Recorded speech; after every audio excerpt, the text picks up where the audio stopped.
Hello everyone, this is Pooja Rawat and today we are going to start our civic second chapter secularism. This is the preamble of Indian Constitution and in this India is said to be a sovereign socialist secular democratic republic. We know that India is a secular state. This means that we have a freedom to follow our religious belief. There is no violation of fundamental right in the Indian Constitution. According to Constitution, there are three principles of secularism. Number one, establish democratic and secular system. Religious communities should not dominate each other. The state should not enforce any particular religions. State should not take away religious freedom of individuals. To implement these secular principles, the government of India work in three ways. Number one, distance. Number two, not interference. And number three, intervention. In distance means it used a strategy of distancing itself from religions. This means that the Indian state is not ruled by a religious group or not does it support any religions. The second way is not interference. It means that in order to respect the sentiments of all religious and not interfere with religious practice, the state makes certain exceptions for particular religious communities.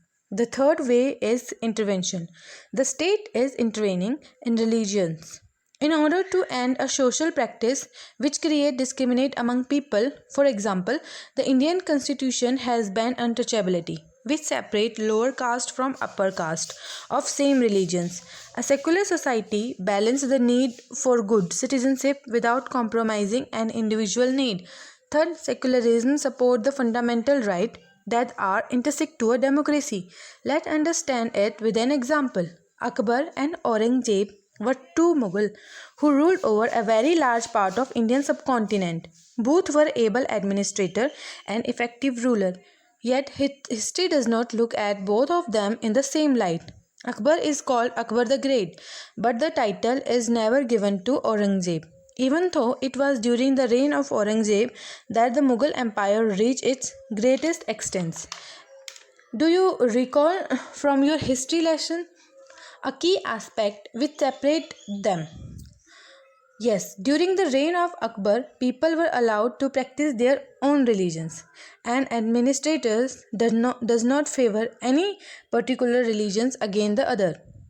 Whereas during the reign of Aurangzeb, there were no religious tolerance. Aurangzeb had a fanatic view of Islamic. His army razed many Hindu temples and Hindus were forced to convert to Islam. Those who did not agree for conversion were killed.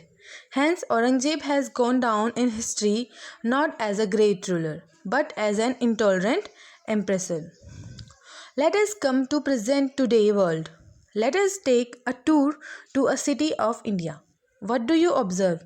There are different places of worship in the city for different religions. Now look at the India in official holiday. Let's look India's official holiday list for the year. What do you observe? We have holiday in India for Diwali, which is an important festival for Hindus. Eid, which is an important festival for Muslim. Christmas, which is an important festival for Christians. Guru Nanak Jayanti, which is an important Sikh festival. This means that we are giving everybody a religious freedom and we are respecting their religious beliefs. Thank you.